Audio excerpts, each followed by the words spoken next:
Tuhan Yesus, terima kasih. Terima kasih. Kami akan alami perbuatan-Mu yang besar. Perbuatan-Mu yang besar dalam hari-hari hidup kami. dalam hari-hari hidup kami. Di dalam keluarga kami. Dalam keluarga kami. Bisnis kami. Bisnis kami. Pelayanan kami. Pelayanan kami. Studi kami. Studi kami.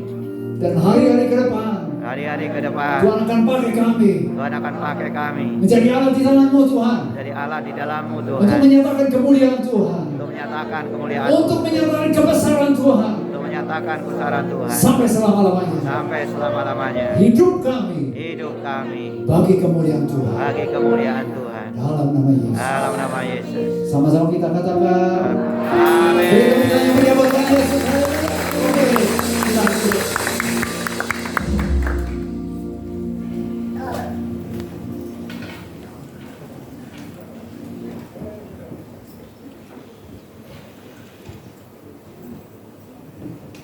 Shalom.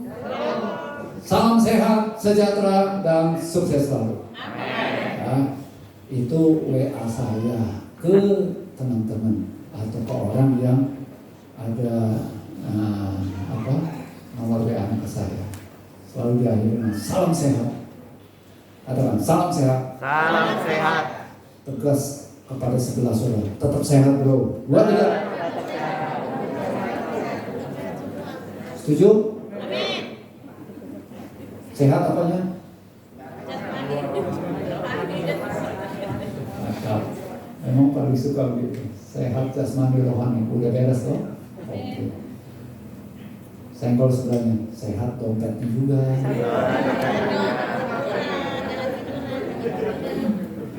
Maksudnya pastikan di dompet tidak ada tagihan ya. Oke, semuanya lunas.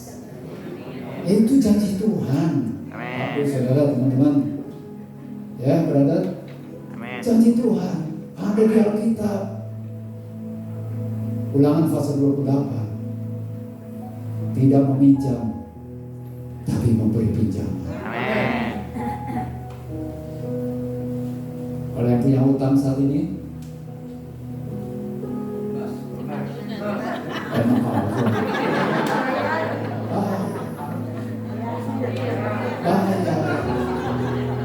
bayarnya pakai apa?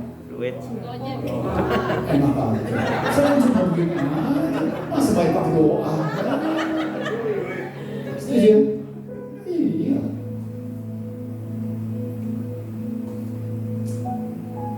Siapa yang mau punya rumah?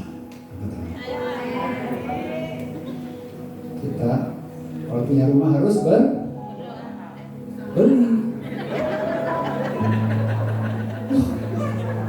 Halo, saya belajar ini ilmu begini, ngomong seperti ini ya, dari Cak Lontong. Ada saja, tapi harus ya. Artinya dia kalau lawakannya ada yang podcast kan, dia kalau lawakan dia tidak mendiskreditkan siapa, menjatuhkan muka, tapi guyonannya itu dia orang berpendidikan saudara. Kalau nggak salah S2 nggak masalah, minimal S1 lah ya.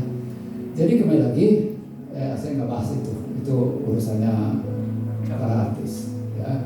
Ngomong-ngomong kita juga artis kerajaan surga. Lirik sebelahnya itu artis kerajaan surga. Betul-betul dia. Amin. Haleluya, puji Tuhan. Nah saudara, kita harus tetap sehat.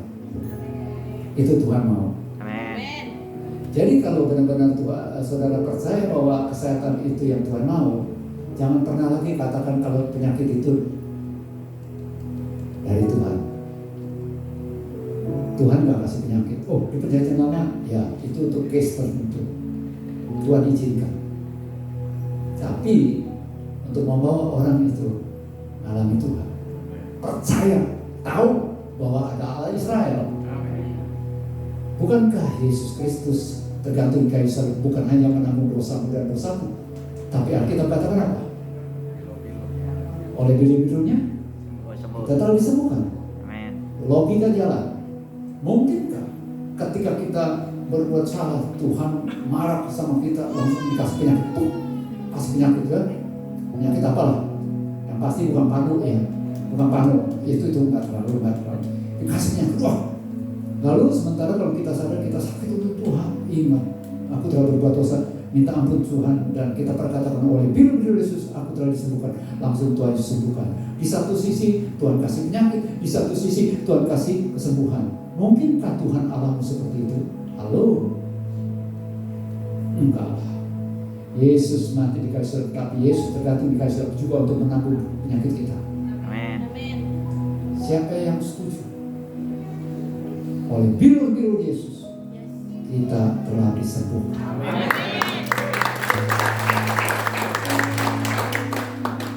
Saudara tahu yang namanya keselamatan itu paket, Pak, Bu, Saudara. Keselamatan itu di dalamnya ada, yaitu kesembuhan, kesehatan. Tadi saya katakan shalom. Pak, Bu, Saudara tahu arti shalom? Shalom, apa artinya? Halo, apa artinya? Ya, damai sejahtera. Tapi itu hanya sebagian. Arti shalom, kalau mau komplit tuh shalom aleichem, itu komplit. Ya, shalom aleichem itu komplit. Kata shalom itu ketika kita sampaikan, kita sapa, halo shalom, itu bukan sekedar damai sejahtera. Di dalamnya ada paket luar biasa. Antara lain, selain damai sejahtera, kedamaian buatmu, kesejahteraan buatmu, kesehatan buat engkau, kemakmuran buat engkau, kekuatan buat engkau. Itu prosperity. Nah, saudara, itu di dalam kata shalom itu terkandung kata-kata lengkap banget. Jadi ketika kita katakan shalom, itu semuanya tuh kita istilahnya kata-katakan kata-kata apa? Berkat shalom. Jadi ketika katakan shalom, itu semua tuh. Kalau dia terima, buat mereka, buat dia. Tapi kalau ditolak, kembali kepada kita, kan begitu. Oke? Udah katakan kepada sebelahnya, shalom, buat dia. Itu artinya apa? Termasuk tetap sehat, itu tetap sejahtera, itu sukses. Iya, kata shalom itu. Ya, oke. Nah, saudara, kita perlu tetap sehat, tapi selain sehat jasmani, sehat rohani. Tahun ini adalah tahun, itu saya lihat di ini, the year of spiritual health, kesehatan rohani. Betul, saudara. Latihan badani terbatas gunanya, tetapi ibadah itu berguna untuk atau dalam segala hal apapun juga. Itu sumbernya dari ibadah. Kata ibadah bukan 1-2 jam kumpul di sini. Dalam terjemahan lain itu Rasul Paulus ya, Bapak Paulus tuh sampaikan kepada anaknya yang namanya Timotius. Bukan anak kandung, tetapi sudah dianggapnya sebagai anak kandung anaknya yang sah. Latihan badani terbatas gunanya, tetapi ibadah itu, kata ibadah dalam terjemahan lain itu namanya latihan rohani. Latihan rohani itu sangat penting untuk apa? Untuk segala hal dalam kehidupan saat ini, juga kehidupan sampai dengan kekekalan. Latihan rohani loh, saudara. Tapi latihan badani terbatas gunanya, bukan tidak ada gunanya.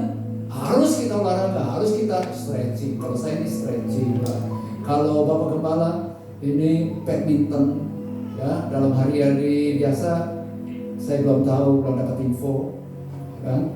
Tapi pasti ada olahraga push up kalau yang cowok terserah. Pokoknya latihan badan ini ada gunanya nggak? Ada? Ya. Olahraga ada gunanya?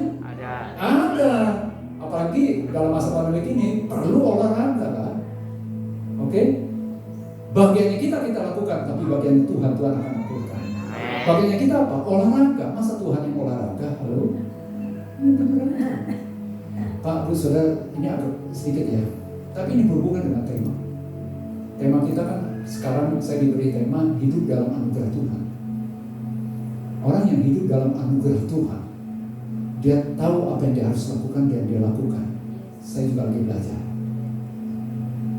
Ya, bukan serta-merta kalau kita ingin sehat, doa aja, pasti Tuhan kasih kesehatan. Iyalah. Cuma seringkali kita tidak bisa meraih atau menikmati kesehatan karena kita nggak melakukan bagian kita. Salah satu contoh, olahraga, tapi juga jaga makan. Katakan sama-sama, jaga makan. Jaga makan. Jangan sampai Kenyang. makanan itu diambil orang. Itu salah, sesat itu. Ya, oke. Nah saudara, ini salah satu ibadah itu latihan rohani. Latihan rohani antara lain seperti ini. Beberapa waktu lalu sempat kita diharuskan ibadah secara online di rumah atau di tempat pekerjaan kah kalau hari Minggu. Saya sangat yakin dimanapun kita beribadah, di situ ada Tuhan. Amin. Cara seperti apapun juga di rumah nggak ada full band seperti ini. Nggak ada song leader, nggak ada worship leader, nggak ada singer. Yang nyanyi, yang mimpin nyanyi siapa? Imam misalnya, waduh jangan saya imam, mana itu? Istrinya bilang, enggak lah, saya suruh nyanyi, batuk aja fales misalnya, kan begitu. Wah, jadi gimana dong? Saudara nyanyi saja. Kan bukan ikut Indonesian Idol. Halo. Nyanyi. Ketika kita menyanyi memuji Tuhan, kita berdoa. Saya sangat yakin kuasa Allah bekerja. Amin. Kalau kuasa Allah bekerja itu bukan konotasi langsung yang spektakuler. Ada yang manifest, gak harus lagi. Cara Tuhan.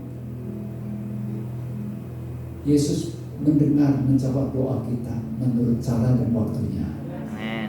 Jadi kalau lawatan Tuhan seperti apa, gak usah atau gak perlu, tidak perlu kita batas-batasi harus seperti ini, seperti ini. Berapa banyak di antara kita yang percaya kuasa Allah saat ini sedang bekerja di antara kita? Amin. Kuasa Allah sedang bekerja di dalam diri kita. Amin. Selama hati kita tertuju sama Tuhan. Ibadah itu abodah ya. Bahasa asli abodah. Itu fokus kita tuh ke Tuhan, bukan ke yang lain. Ya. Nah kalau kita bisa beribadah, ini juga anugerah Tuhan. Amin.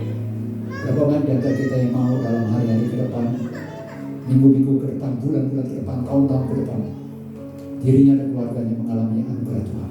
Amin. Betul?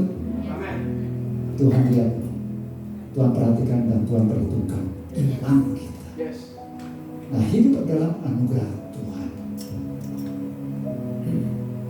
Apa sih itu anugerah? Pak Bu Saudara, kata anugerah di dalam perjanjian baru itu ya, ada punya, saya nggak tampilkan ya. Bahasa aslinya itu karis. Coba katakan sama-sama karis. Karis. Ya, dari karis itu karisma ya. Karis. Bukan haris. Karis ya. Nah kalau karis itu punya arti apa? Karis itu punya pengertian banyak juga. Yaitu anugerah, karunia, tapi juga karis itu artinya pesona. Tadi worship leader sampaikan itu.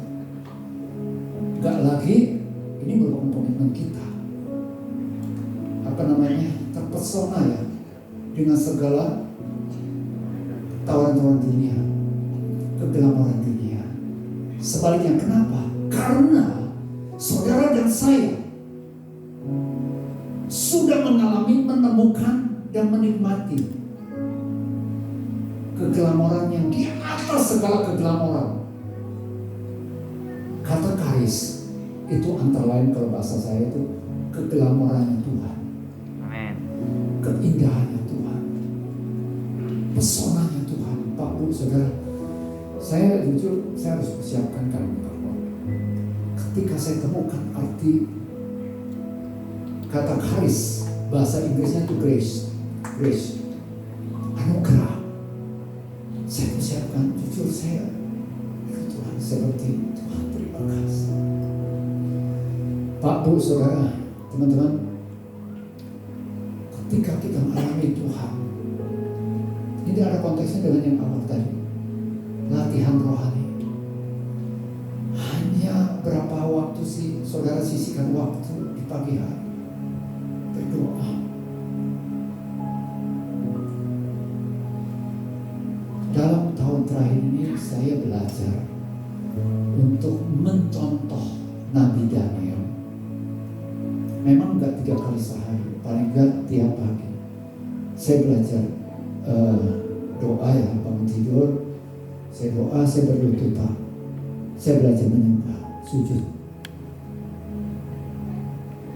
Daniel kan 3 kali sehari ya. Daniel pasal 6 ayat 11. Seperti yang biasa dilakukannya. Kenapa itu ditulis?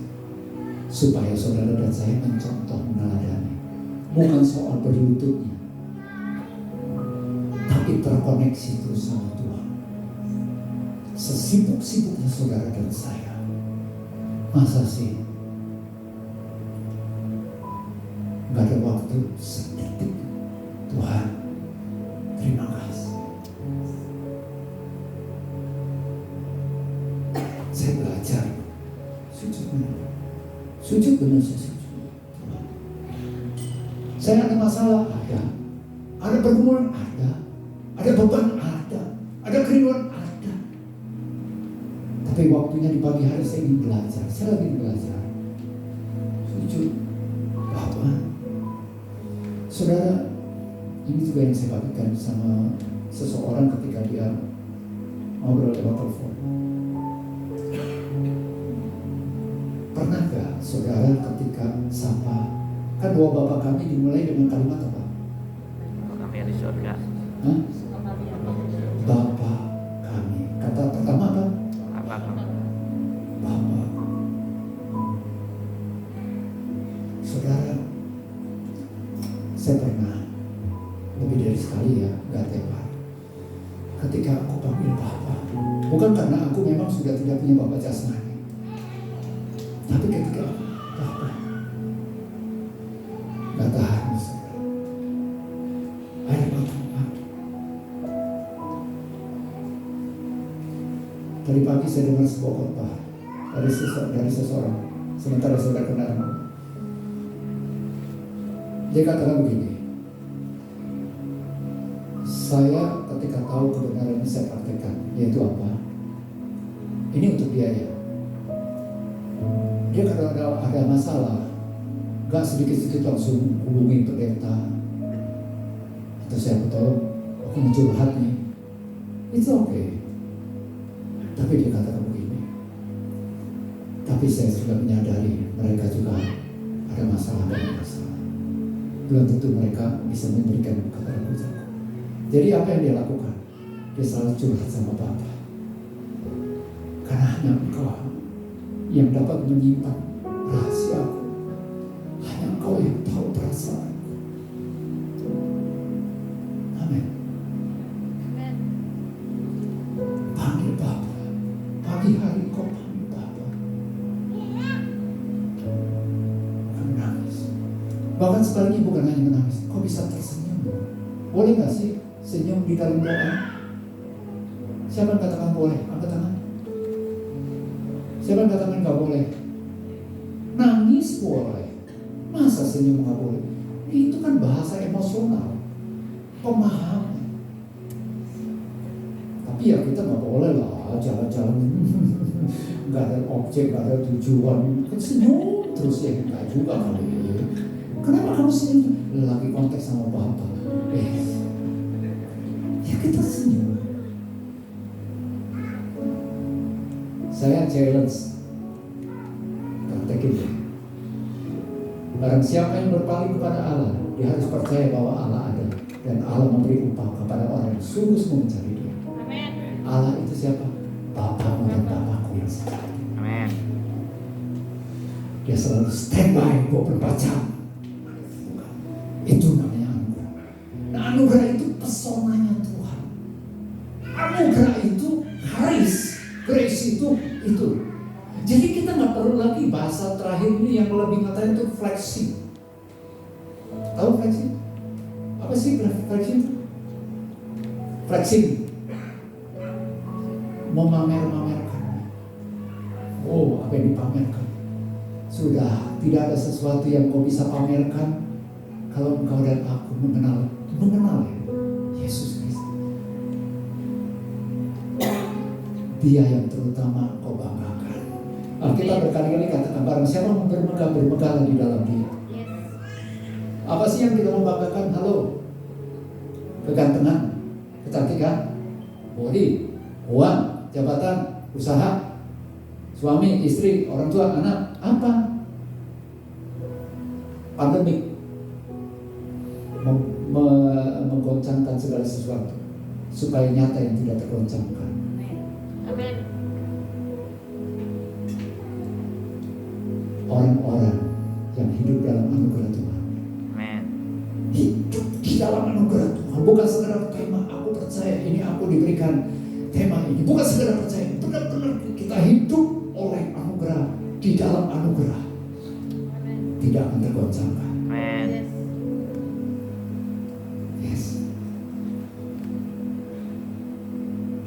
Ada ayatnya yang boleh menjadi pegangan kita. Mazmur 5 ayat 12 sampai 13 katakan begini. Bisa baca sama-sama? 2, 3. Tetapi semua orang yang berlindung padanya akan sukacita.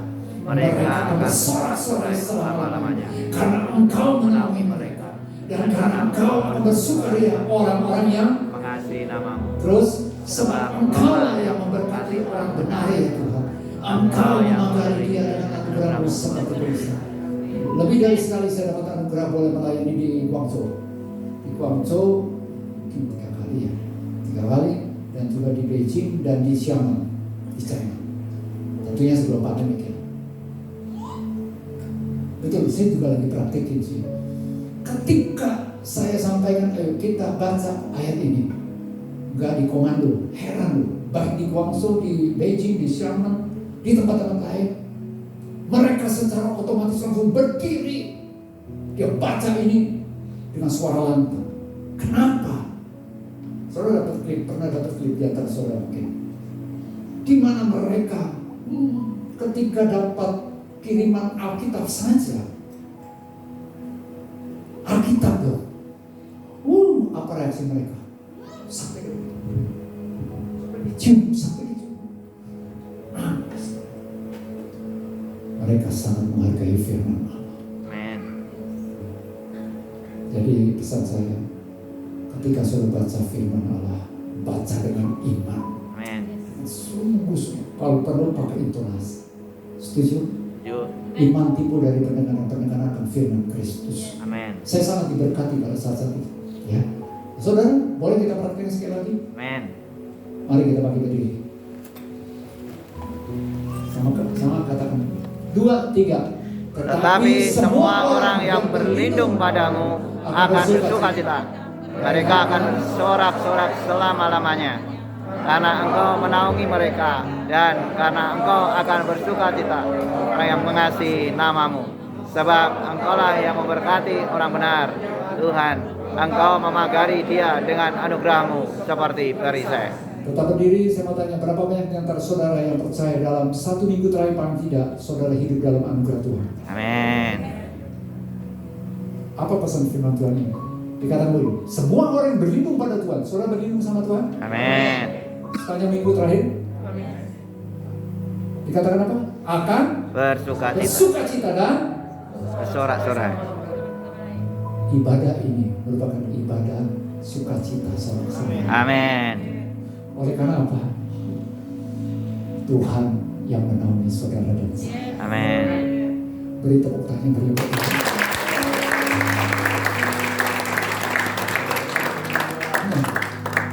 Sudah begitu. Jadi, tolong lanjut. Jadi anugerah Tuhan itu simpelnya begini, pemberian Tuhan. Tentunya pemberian itu pemberian sesuatu bukan untuk kepentingan Tuhan semata-mata. Memang untuk kemuliaan nama Tuhan. Tapi juga Tuhan peduli sama saudara dan saya, buat keluarga kamu dan keluarga kamu. Segala sesuatu untuk kesenangan kita, untuk kita bisa menikmati yang memberi faedah, yang berguna, yang bermanfaat buat kita dan keluarga kita buat hari-hari ke depan. Amin. Kalau saudara dan saya mengalami masalah, ingatlah, Allah turut bekerja dalam segala sesuatu itu mendatangkan kebaikan. Artinya Tuhan izinkan itu karena ada maksud Tuhan. Ayub mengalami cobaan yang dahsyat luar biasa. Saya katakan sih super dahsyat. Tapi setelah selesai itu, di pasal 42, Ayub 42 dikatakan apa? Setelah Ayub pemulihan ya, rekonsiliasi dengan Tuhan, dan juga Ayub mengucapkan berkat buat sahabat-sahabatnya yang selama dia menderita itu selalu menghakimi dia, sekalipun kutip firman. Tapi Tuhan katakan kepada sahabat-sahabat Ayub, engkau tidak berkata benar tentang aku. Jadi banyak kali orang di luar sana, ya, ketika sahabat atau saudara seiman itu bermasalah, jatuh dalam dosa atau ada mengalami sesuatu, langsung keluar apa kata-kata penghakiman. Ikut itu. Oke saudara, enggak selalu bisa jadi, tapi bisa juga. Nah setelah Ayub dipulihkan, bukan hanya pemulihan rohani, tapi Ayub mengalami pemulihan jasmani, yaitu pemulihan ekonomi. Anak-anak kita mati secara langsung berapa orang? 10 mati dalam satu hari itu. Bisnisnya hancur, betul. Bukan zero lagi, tapi di bawah zero. Tapi Tuhan sanggup mengembalikan. Alkitab catat 2 kali lipat. Tapi istri tetap enggak ganti. Amin. Enggak 2 kali lipat. Anaknya yang mati Tuhan kembalikan. Artinya Tuhan berkati lagi. 10 juga. 3 cewek. Ya. Alkitab katakan tidak ada wanita atau perempuan secantik seperti anak-anaknya Ayub. Itu Alkitab catat. Saudara percaya di balik masalah yang sedang saudara hadapi ada berkat luar biasa yang Tuhan kasih. Amin. Beri tepuk tangan mari bersama. Saya ingin tegaskan bahwa itu pun juga adalah anugerah. Dalam kamus besar, kamus umum bahasa Indonesia, kata anugerah itu artinya ada 3. Satu pemberian, ya, pemberian, lalu karunia. Yang ketiga itu ganjaran. Ganjaran itu apa sih? Balasan akibat perbuatan kita. Kalau baik ada ganjarannya, kalau jahat ada ganjarannya. Itu juga anugerah. Saudara, yuk sama-sama kita akan lihat lebih lagi anugerah Tuhan. Next, bagaimana kita hidup dalam anugerah Tuhan? Saya ingin sampaikan paling nggak ada contoh di Alkitab. Pertama, next, Daud. Penulis Mazmur adalah Raja Daud. Dia nggak kekurangan apa-apa. Secara harta dan sebagainya, bahkan mohon maaf ini buat Daud. Istrinya tuh lebih dari 1, kalau masalah 6. Anaknya banyak. Ya. Tapi saya katakan ini untuk Daud. Saudara, Daud dikatakan orang yang hatinya melekat sama Tuhan. Ya, saudara, Daud itu hidup dalam anugerah Tuhan. Dia pernah berbuat dosa? Wow. Dia berzina. Suami dari zinahannya itu yang namanya siapa? Uria. Dia atur sedemikian rupa sampai mati. Ngeri kesal. Luar biasa Daud ya. Orang yang hidup dalam anugerah Tuhan ini bukan berarti nggak pernah berbuat dosa, pernah. Tapi ketika datang teguran, dia anggap teguran itu anugerah Tuhan. Amen. Untuk mengembalikan posisinya kepada Tuhan. Daud mengaku dan terbuka ketika seorang nabi yang namanya Nabi Nathan menegur dia. Daud. Tapi setelah itu Daud dipulihkan. Jadi kemanapun Alkitab catat, kemanapun dia pergi berperang, dia selalu menang. Anugerah Tuhan. Amen. Katakan anugerah Tuhan. Anugerah Tuhan. Ada tantangan dalam hari ke depan? Ada apa? Tapi anugerah Tuhan menyertaimu dan menyertaimu. Amin. Yes. Daud hanya mengembalakan 2-3 ekor kambing domba. Alkitab catat 2 atau 3 ekor. Tapi bisa oleh anugerah Tuhan dia diangkat menjadi orang nomor 1 di Israel. Karena setia pada perkara kecil, dia setia juga, dia dipercayakan perkara besar. Apapun yang Bapak Ibu Saudara lakukan di rumah, juga di pelayanan, di tempat pekerjaan, percayalah, kau lakukan dalam anugerah Tuhan. Tunggu waktunya Tuhan. Colek sebelahnya, tunggu waktunya Tuhan. Tunggu waktunya Tuhan. Yes. Berikutnya, contoh yang berikutnya adalah Paulus. Paulus seorang penganiaya jemaat, pemburu jemaat, jemaat Tuhan. Saat itu dia belum bertobat, Saulus namanya. Tapi dia tahu hukum Taurat. Dia orang Farisi. Istilahnya tuh melotok banget tentang hukum.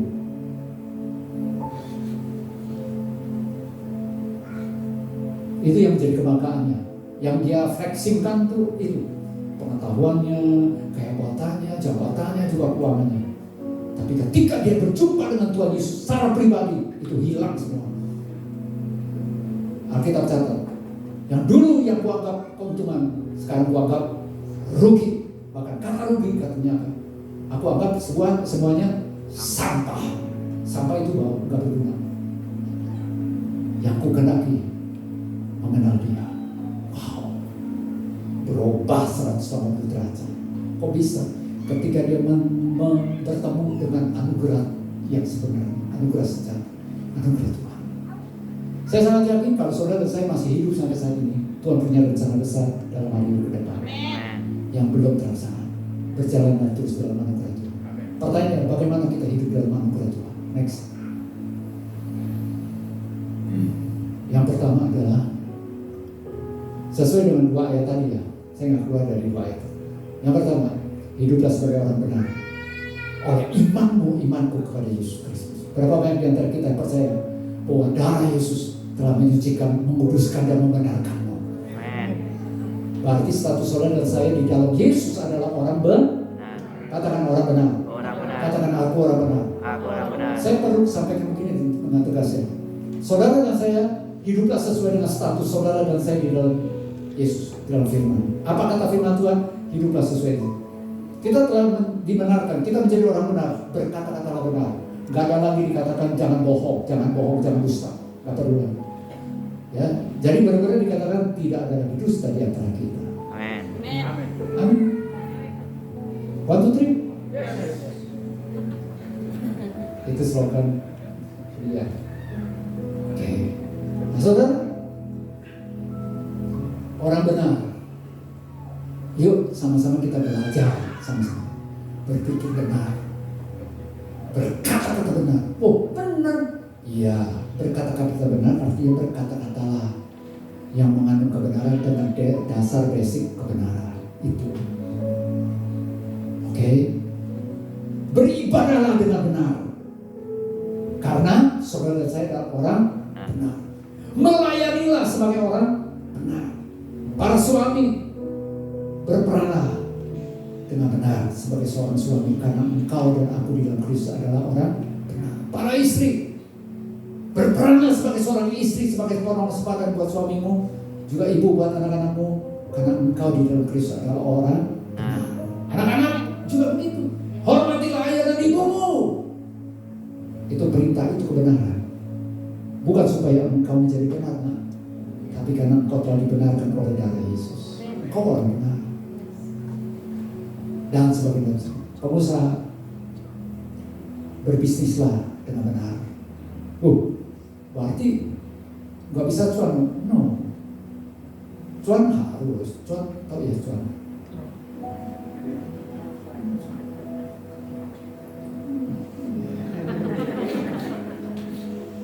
Buat sarang yang apa? Cuan, ngerti kan? Saudara, kita nggak perlu lah. Untung 1.000, kita untungnya tipis, paling untungnya 100. Nah itu yang ngomongin. Emang kok jualnya untungnya berapa sih? Kok mau tahu? Gak perlu tahu, dan kita gak perlu kasih tahu, kan begitu. Itu setuju gak sih? Kalau memang tahu ya udah gak usah bilang asli. Kan berkata benar. Bagaimana bisa? Percayalah, engkau dan aku hidup dalam anugerah Tuhan. Amin. Yang kedua, selain hidup sebagai orang benar, hiduplah sebagai orang yang berlindung sama Tuhan. Berlindunglah sama Tuhan. Katakan berlindung sama Tuhan. Berlindung sama Tuhan. Oke, jangan sama yang lain ya. Itu ngalamin Jadi nggak perlu bekerja, ya bekerja, lakukan bagiannya kita. Tuhan akan lakukan bagiannya, kan begitu. Bekerjalah dalam anugerah Tuhan. Berbisnislah dalam anugerah Tuhan. Kenapa? Karena berlindung sama Tuhan. Katakan, aku dan keluargaku berlindung sama Tuhan. Aku dan keluargaku berlindung pada Tuhan. Yang ketiga, yang terakhir, hiduplah sebagai orang-orang yang mengasihi Tuhan. Berapa banyak di antara kita yang mengasihi Tuhan? Kasihlah Tuhan Allahmu dengan segenap hatimu, segenap jiwamu, dengan segenap akal budimu, dengan segenap kekuatanmu. Pastikan bahwa apapun yang kita lakukan itu semata-mata tidak, minimal ya, tidak menyakiti hati Tuhan, tidak menyinggung perasaan Tuhan, apalagi mendukakan Tuhan, tapi sebaliknya mempermuliakan Tuhan. Jangan ada berhala dalam hatimu, dalam hati kita. Hanya Yesus yang kita sembah, hanya Yesus Kristus yang kita tinggikan. Hiduplah sebagai orang yang mengasihi Tuhan. Orang yang mengasihi Tuhan, Alkitab catat, saya juga lagi belajar. Orang yang mengasihi Tuhan adalah orang yang menuruti perintah Tuhan. Hai suami, kasihilah istrimu. Bagaimana kita bisa mengasihi istri kita kalau kita nggak pernah mengalami kasih Tuhan atau belum memahami kasih Tuhan? Kita mengasihi Tuhan itu sebab kita taat firman Tuhan, tidak mau menyakiti hati istri kita. Hai para istri, tunduklah pada suamimu, karena engkau itu adalah firman Tuhan. Ketika engkau para istri taati itu, engkau sedang menunjukkan bahwa engkau sedang membangun yang namanya mengasihi Tuhan. Amin. Banyak lagi bicara tentang kasih. Roh Kudus akan menjelaskan lebih lagi dalam hari ini. Amin. Hidup sebagai orang benar, hidup sebagai orang berlindung sama Tuhan, hidup sebagai orang yang mengasihi Tuhan. Hiduplah dalam anugerah Tuhan. Amin. Sampai Dia datang jemput kita, kita akan sampai selama-lamanya bersama juga di kerajaan sorga nanti. Amin. Mari kita